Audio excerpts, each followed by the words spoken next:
how can I maintain my own beginner's mind or try to put myself in the position of a beginner? Because you'll talk yourselves out of a million things if you know too much. Welcome to the Creative Current Podcast, a show where I talk with Grammy-nominated musicians, Michelin star chefs, and other creatives. Not the five-step playbook to success, but honest, personal conversations about what it actually feels like to live a creative life. I'm David Rust, and creativity has shown up for me in the early days of building Lyft, in playing salsa music in Cuba, and in running a hospitality business on farms. Through all of it, creating has taught me some of the most interesting things about myself. So let's go meet some incredible creators and hear what they've discovered about themselves along the way. My guest today is Ethan Eyler, a creator, a tinkerer, and most notably, inventor of the Carstache, the giant pink car mustache that became the iconic symbol of Lyft in its early days. After Lyft acquired his company, Ethan joined the team and kept dreaming up these unexpected, joyful experiences, like getting in a ride in a Ghostbusters car. And what I find fascinating about Ethan is that he rarely starts with a grand plan. He starts with something, follows his instinct, and somehow ends up with something people love. So today we're going to dive into that creative process and the inventions that came from it. So I first got to know you because you had invented the Carstache, and I was at Lyft. And all of a sudden, I was launching cities for Lyft, and we were shipping like room-size bags of car mustaches there. And it turns out you were the person who had invented those. And what had struck me was, based on getting to know you ever since we worked together then at Lyft, it felt like you pursue creative passions without necessarily having an end goal in mind. Like it doesn't sound like you made the Carstache with the goal of it becoming this thing that was like an emblem on every Lyft car. And it seems like a lot of the other things we'll discuss that you've invented. Similarly, it was just like you following some curiosity. And I'm curious to hear maybe what that was like for the Carstache or just for your creations in general. With Carstache, sometimes it's hard to describe, but I'll just have this feeling like something will pass me by in conversation. And oftentimes I'm best if I'm like riffing with people and we're, talking about whatever problem we're trying to solve. And I'll get this gut and I'm like, that's it. With Carstache, I would say I've evolved towards that a bit more and being able to identify that. With Carstache, that period of time, I think it was 2009 or 10, Movember was a big deal and mustaches were kind of in vogue. And I was commuting down the 101 to my ordinary job, and it just kind of popped in my head, like looking at a car, it's like a face, and it clicked in. And I assumed that somebody had done that. There's a mustache on Band-Aid. There's a mustache on everything at that point. And so I Googled it when I got home, and it didn't appear to exist. And so it's kind of like, okay, well, this is funny. And so based upon my gut, I didn't quit my job, but I, started figuring out how to make one. And no huge investment at that point. And my sister can sew very well, and I kind of cobbled together what I thought would work for a mustache. And so she made me one, and then at that point it turned into more like traditional product market fit. Like to chagrin of my wife, Kristen, I put it on my car in San Francisco and I was driving around, but people were just jumping in front of my car, like stopping. And I was like, okay, like there seems, to be something here. Like this is eliciting an emotional reaction out of people. So at that point I just set about it, and I, kind of just followed my gut. In hindsight, invested more money probably than was, reasonable to make the first line. And then when I launched it, I still had my day job. When I launched it, it just went super viral. I should say I had the help of a friend who ran all of the Kardashian social media. And so Chloe tweeted out to her 20 million, 30 million followers, this is so funny, let's make it a thing. And then it just went to the moon, and it's trending on Twitter, and I'm giving interviews all over the world on radio. But it really was. And with that, and even with other things, even through to once I was at Lyft, And Lyft eventually bought that company from me. Um, but when I was at Lyft, there would just kind of be these moments, where you think of something and it feels like the best times it's like it's the most obvious thing. Like to me at least it makes sense. Like this will work. People Mm-hmm. will like this. Mm-hmm. And it was the same with for Lyft. We did, get a ride in the Ghostbusters car or get a ride in the ultimate karaoke car. Mm-hmm. In my head, I I could just see how much that would break the script, Yeah. and be unexpected. Um, and so it was putting down a plan and then just figuring it out. How Yeah. are we going to do this? How are we going to get the cars? And a lot went into it. And so it's just been these uh, times when it just kind of clicks in, and then it just takes the determination to continue pushing and pushing and pushing. And when you're at a company, it's one thing if it's your own time and sweat. When you're at a Mm-hmm. company and you want to do something like that, there's a lot more barriers to cross to get the Yeah. funding, get the support. And so then it turns into getting really good at storytelling, Mm. about what this could be. And, you know, in the world of brand, it's like justifying and quantifying the value of doing something like that and Right. getting really good and knowing who your audience is. Like when you're talking to tech people, it's a different way you describe it, or product people than to marketers and creatives. Creatives are like, yes, please, like, bring this to me. Like that Right. is, Right. um, I mean, are so you still able to find ways to scratch the itch of being able to invent things outside of a company setting too? Because I know you've had a couple other products too, and it sounds like it is quite different whether you're in a company or not. So how does that live on, if at all? yeah, you know, I've been lucky enough to do it through my work, quite often. Where I read this book years and years ago called The Power of Moments by Chip and Dan Heath. They went to Stanford, and they put out a bunch of different books. They're both professors there, but this one was about creating a peak moment and like, what Mm-hmm. is the anatomy of a peak moment. And there's components of emotion. Breaking the script is one of them, and just you know flipping the script and making an unexpected moment of delight happen, and the Mm-hmm. power of that. And a lot of my work, ever since reading that book, you think about a consumer journey. Um, and the funny thing that people say is that the ideal consumer journey you want to be mostly forgettable, Mm-hmm. occasionally remarkable.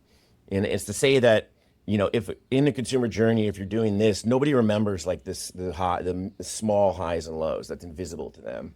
The peaks and the pits, they do remember. And so it's like the science of building those peaks.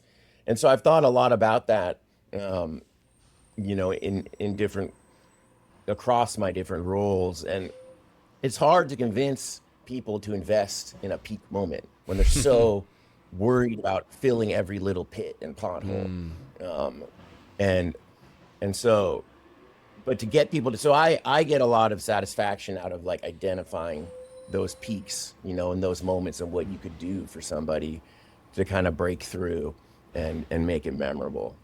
Was that always the case? I mean, was that true for you when you were, I don't know, 5, 10, 15? Was that? When I read that book, it was like, oh, now what I do makes sense to me. And I have a language, I Mm. have a way to describe it.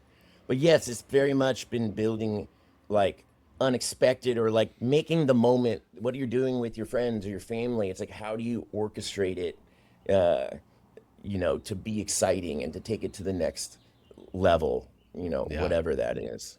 I, just after Lyft, um, I started consulting. I had hired a company called AOA to Lyft, to build a crazy vehicles, going back to like those magic modes. Yeah. This is the very end at around 10 years, and this company AOA, it's ex Disney Imagineers, Mm. um, and they um, kind of looked at you know how they could create these moments, experiences. They call it physical storytelling. How you could create these experiences in theme parks, and how could you take that to the rest of the world? And so they built the training facility for Virgin Galactic, and Wow. in that. you go to this facility and there's 4 or 5 days where they're giving you different experiences, and it's very purposeful. Like you're sitting and looking at this horizon over this cliff, and you're doing these things, and it's giving you it's facilitating the experience of what they call the blue dot when you're in space and you're looking back at Earth and you have this rush of emotion, Yeah. of like, oh my God, that is my planet, I need to protect it. And so they were kind of formulaically putting you through these experiences so that when you got to space, you would have that. That's just one example of what they did, but museums, aquariums. And so I got to spend about 2 years with Wow. working on different projects with them, and just honestly like a masterclass Top Gun of physical storytelling and what goes into creating, a peak moment. And really what you want is an emotional response. Um, you know, and as with the Virgin Galactic, as with theme parks, like the waiting in line or the before is just as important as the experience and everything building up to it. Right. And so when I worked with them, I mean, it was just, I'd been at Lyft for so long, by the end of my time at Lyft, my job was predominantly uh, quantifying and justifying brand investment, and Yeah. managing people. I Yeah. wasn't doing stuff. And so I just got to go with them and have fun.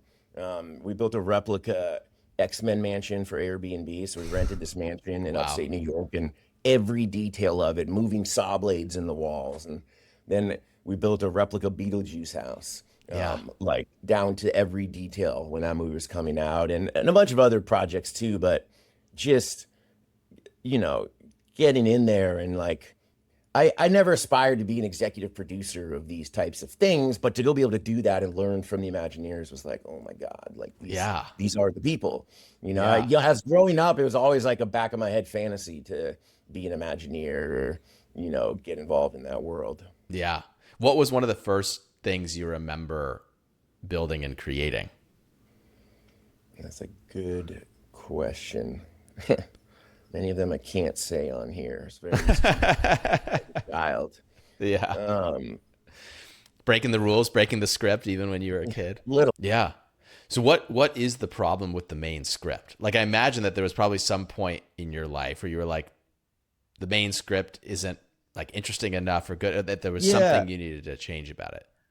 I just think everything becomes so humdrum, with people that they don't even see things anymore. Advertising, anything, like you're not, unless you cut through that, nobody's going to pay attention. And this, there's different strategies in marketing are different at Hmm. appropriate times. Like for Lyft in the early days, there's a new category. Rideshare was new. Nobody had heard of us. So we had to uh, get awareness, like, Hmm. and so it was so fun because the whole game was like, what could we do here? Mm.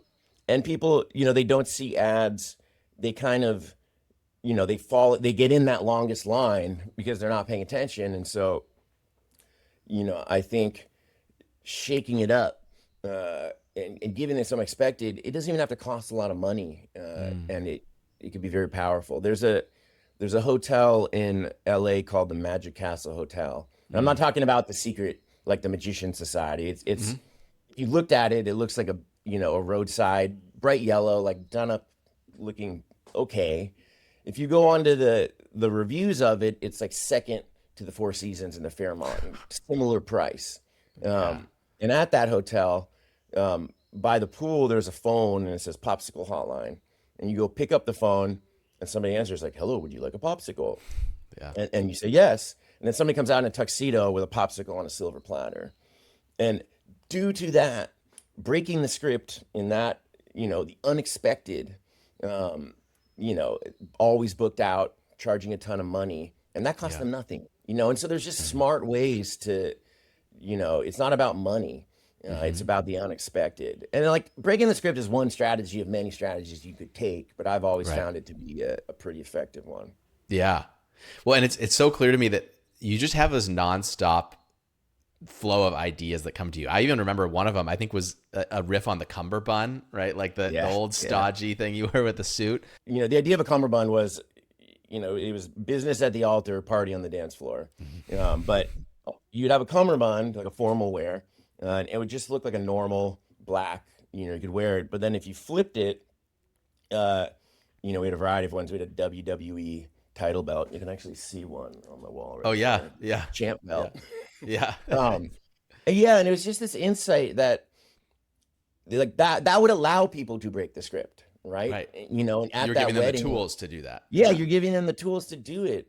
If you have a startup idea and you're talking to your network, your people Hmm. about it, like people who are too close to whatever it is you're talking about doing, try to talk you out of it. It's too hard. It's this and Yeah. that. And so there's a certain amount of just, you know, acknowledging what they're saying, but if you have like a fundamental belief in something of just keeping going.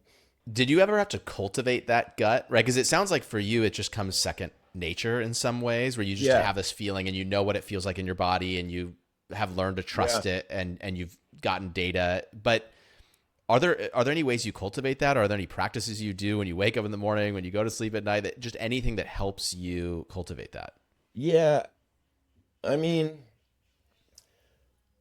a lot of it is trust in yourself. Hmm. Um, and in any idea, there's a million reasons not to do it. And so for me, um, it's reminding myself of that. With Carstache, I had a hit. And so fortunately for me, like that gave me like this intrinsic trust in my gut, and it made it easier. And when I like left my work to build Carstache, ultimately, um, people thought I'd lost my mind. My father-in-law, like I just married my wife and I like Yeah. left. I worked for 10 Cent and like a very good job. Uh, and my wife's coworkers, it's just like, what is your husband doing? Like even karma, and so it's just like thick skin, and a conviction, I guess. Um, to cultivate the ideas themselves, I I think a lot about the consumer and like the mindset of people, and try to remove myself like beginner's mind, and like how can I maintain my own beginner's mind or channel the beginner's mind of, try to put myself in the position of a beginner because um, you'll talk yourselves out of a million things if you know too much.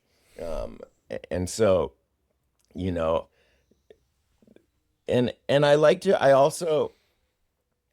think a lot about the process of getting from A to B, and the emotional journey of of doing anything great, or big.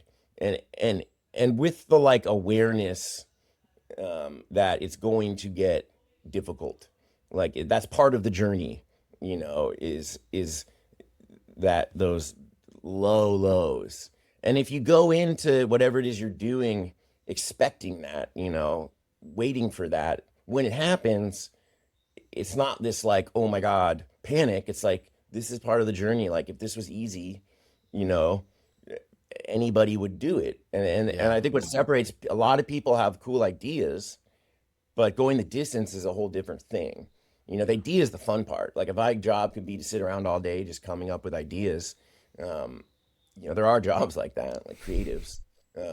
But you know, but it's just the conviction and I think honestly, it's just like the trust in yourself, and being vocal about that uh, to to the people working on the project. This is going to get contentious. Like we are going to argue, or debate, whatever this is. But if everybody can hold on to that mindset, it goes a long way.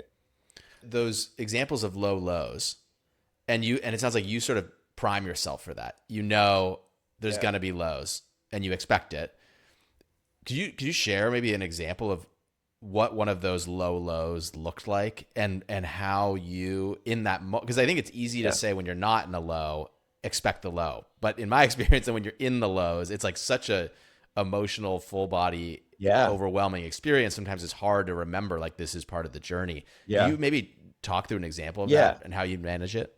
About, I guess, 3 years, like 2 years ago now, um, I was working for this company, AOA, the Imagineers, and we were building uh, a vehicle, um, a very famous in movies vehicle, the most famous vehicle you could think of in movies. Mm-hmm. Um, and there's the designers who want to make it look as cool as possible, and there's the engineers and I had hired Roush Performance out of Detroit, who build, you know, they up level, and they build crazy cars, um, and things like moon rovers, Mm. like Top Gun of that. And we were building this, and so you have this, anything you're designing like a product, there's always this, you know, same with software engineering. There's like the creative designers, and then making that into reality with the engineers that need to like actually make it function.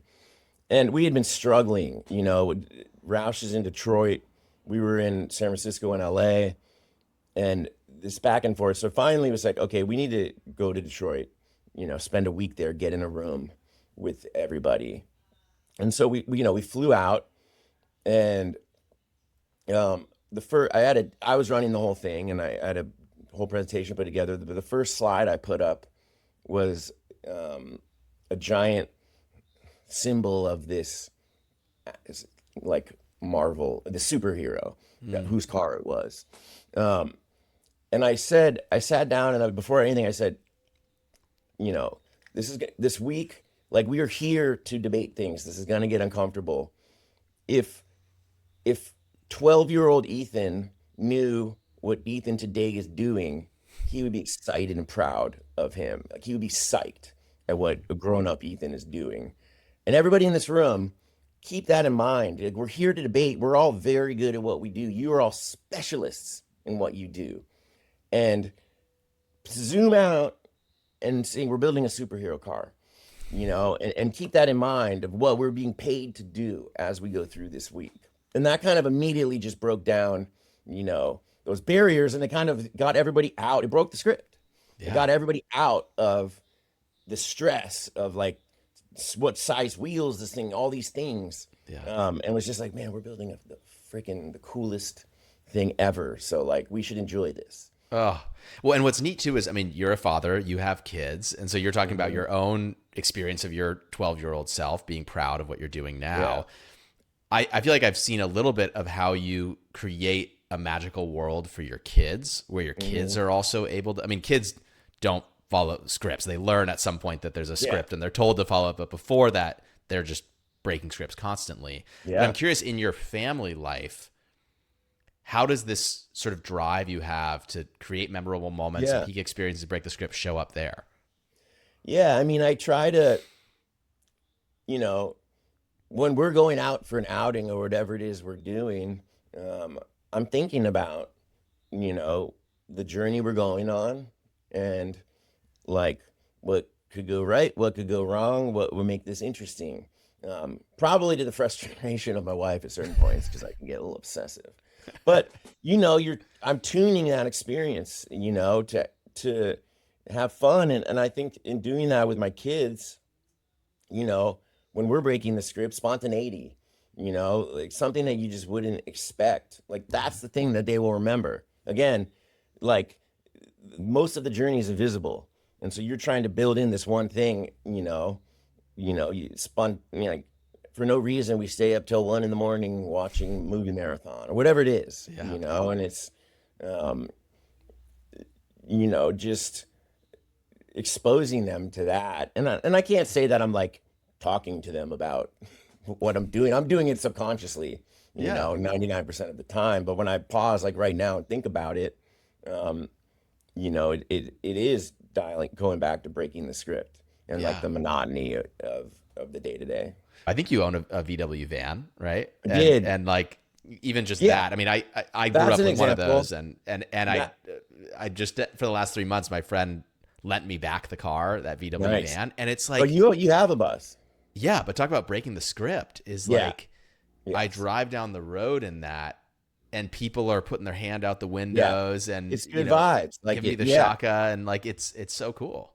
I mean, with that, I bought like a van again a year before COVID, and I wanted to dial it up, and I like found a guy in Mexico who could paint all this stuff. But I like, and in my mind, in doing that is like, this is a like an experience machine, like a memory machine for the kids. And I mean, honestly, I was building myself like an adult Ford, like Clubhouse on wheels.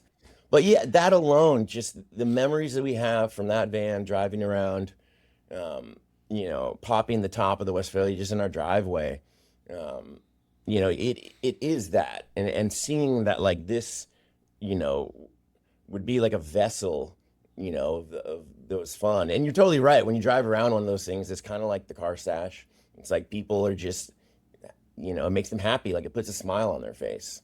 Yeah. Um, and it's just like it stands out in the monotony, Yeah. of, you know, yeah, I don't know. Yeah. Was there a moment where your life felt monotonous? Yes. Um, I mean, it ebbs and flows, and look, I'm not against a routine. But I remember when I was working for 10 Cent, um, which is the period of time when I made Carstache. We were doing gaming and we're bringing this very successful Chinese gaming platform to the US. At about this time is when, social games, Farmville, like fun had turned into like, let's A/B test the color of the digital cow. And if green makes more money, the cow will be green. And so Yeah. I'm sitting there just like not feeling creative in any way. And it's funny, my desk faced out to this field, and there's these geese, and I would just stand out there all day and eat. I'd have these moments where I'd look out the window and be like, man, like,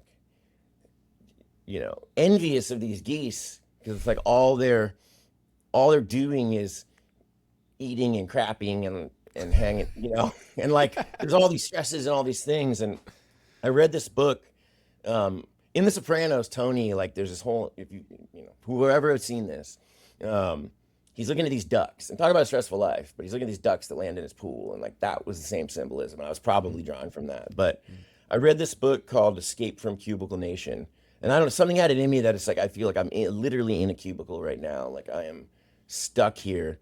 And the book just talked a lot about breaking free of that, and that especially at the age I was at, late mid late 20s, that if like you're unhappy in anything you're doing for a year, maybe 6 months, like switch it up, Yeah. and like you will find something else, and you don't know what's around the corner.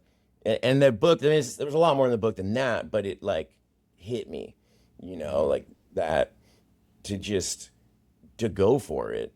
Um, And that and led then you to Carstache, it's a do the side Carstache. project. Yeah. Yeah. Yeah, but it led to that. It was like a side project, but I just needed something that was, creative, and I didn't even know what I was doing at the time. Yeah. But it led to that, and that led to, a variety of other things. It changed the trajectory of my career. Yeah. And it gave me the confidence to keep going. From that, I started a mobile gaming company, all these different things. In some ways, it almost sounds to me like that was like an early moment of trusting your gut without even Yeah, having the language or the understanding of what it I was. didn't. Because for Yeah, me, a lot of times trusting my gut started as just observing what felt good and what didn't feel good. To be like, yeah, I don't like this. yeah, I want to leave this and go into this. And over time, I'm like, oh, a lot of that is what you could just call listening to your gut. But yeah. early on, when there's not a lot of Yeah, nuance or and that's refinement of that. impressive that you were even had the wherewithal to be thinking about that. Hmm. And like over the years, I've gotten better at it, but I think it is, and I think people in their jobs, there's this notion of your, whatever it is your job or whatever you're doing, this like you can find yourself trying to force fit yourself into something that you're not inherently good at, like, or are meant to do. And a lot of people probably do that their whole life. And it takes a lot of like courage and, I guess risk to say, what, I'm going to actually go after the thing that feels easier, that feels, more like what I was meant to do, or that I like, or that I'm good at. And especially, in the face of stability, and risk tolerance. And I just think, the older you get, the harder that gets. Kids, mortgages.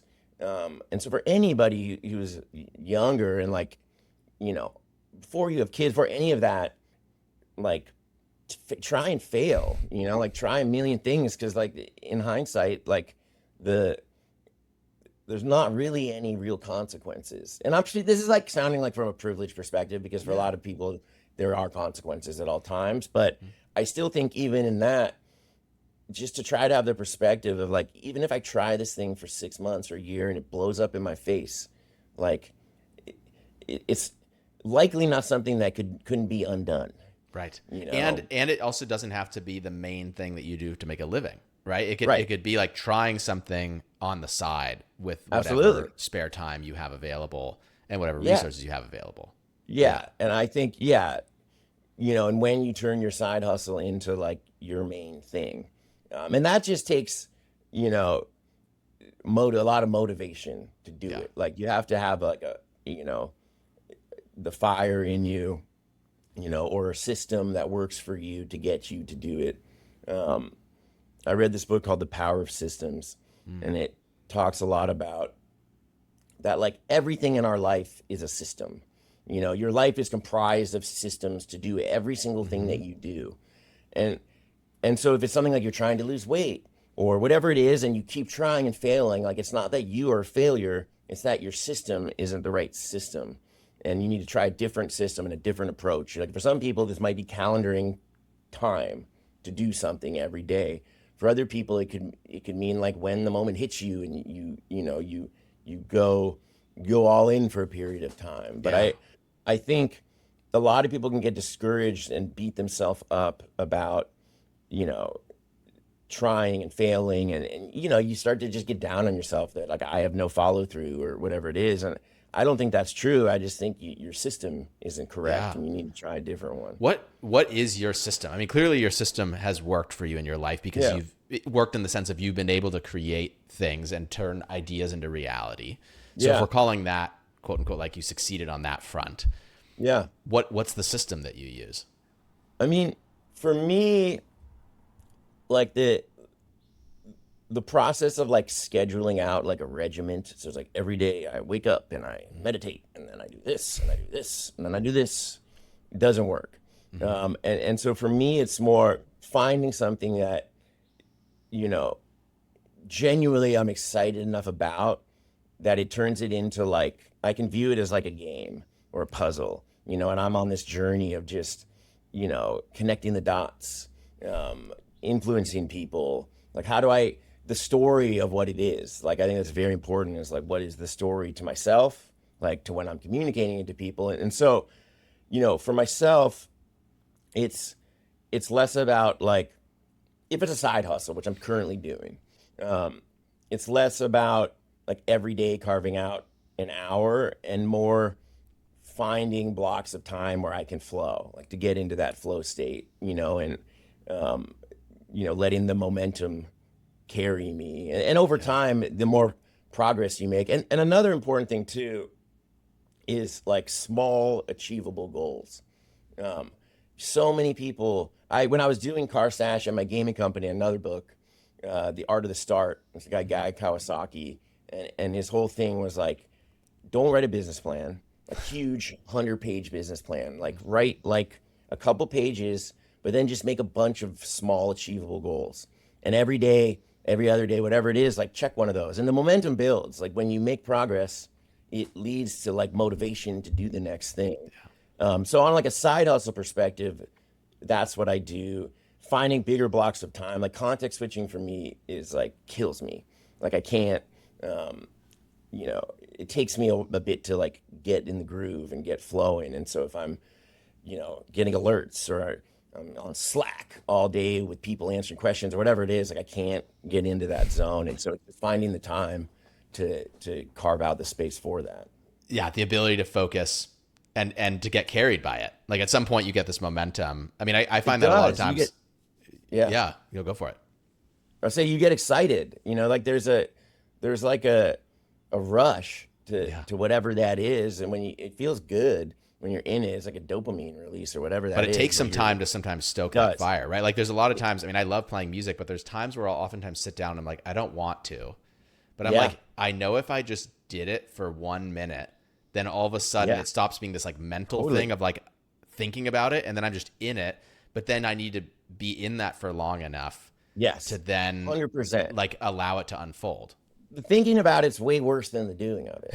I mean, Yeah. I struggle with that a lot, and I found like hacks for my own life. Like when I exercise, it gives me that boost, Mhm. and I find that like right after I've exercised, I'm like ready to go. Like Yeah. whatever it is, it's go time. Yeah. Or sauna, you know, and I'm clearly like hacking, chemical releases in my brain, but in like healthy ways. It's not drugs and alcohol. It's like, Yeah. um, and so for myself, even in my work day, I'll stop if I'm just feeling like, and if I have the flexibility in my day, I'll go work out for an hour in the middle of the day. Yeah. And I find a lot of my like most productive time is in the evenings now with my kids and my family, um, where I'm always supposed to be doing something. Like there's Yeah. something I should be doing every second of my day. Yeah. I feel And that. so at the end of the day, if I've talked to my wife and I'm working tonight, like I'll go get a workout in, and then I go to work. And because in the evening, like there's no, I'm supposed to be doing something else. I just feel this freedom. Like this is Yeah. my time, and I can do, and there's nobody telling me to stop. I've had dinner with the family and I've done all of that. And now it's like, I'm gonna work till midnight, but I'm not like, it's not like I'm sitting there like, God damn it, I'm working. It's just like I'm in a flow state, and it feels Yeah. good. There's a rush to that. Oh, I so feel that. It is a big, I think one of the biggest things I've been adjusting to, I'm only 1 year into parenthood, much less than you, is that Yeah, feeling of like, when you feel like there's always something else you should be doing, the impact that has on your yeah, creativity. And it's a hard balance. absolutely. I Yeah. mean, every Father's Day, which was yesterday, Hmm. um, my only ask to my family is that I don't want anything scheduled, and like whatever it is I'm doing, if I'm enjoying doing this right now, I want to keep doing it till I don't want to do it anymore. Whatever that is. Like Yeah. that is my Yeah. desire. What a gift. What a Yeah. gift. Well, Ethan, I know we're getting close to the end of time here, and Yeah. it's such a treat. I mean, it's been fun to, work together, Yeah. hang out, connect in all these different ways, but it's a treat to really get to learn and more about your own creative process and Yeah, I get a peek into appreciate it. that. I appreciate you having me on. This is really fun. Yeah, Yeah. it got me motivated now to like, go do some shit. I'm on vacation. I might have a week off, and this kind of gave me the spark that I needed to Oh, to do some stuff. well, if you end up wanting to tell me what it is once you see where the Yeah. spark leads, I'd be so curious. Yeah, absolutely, man.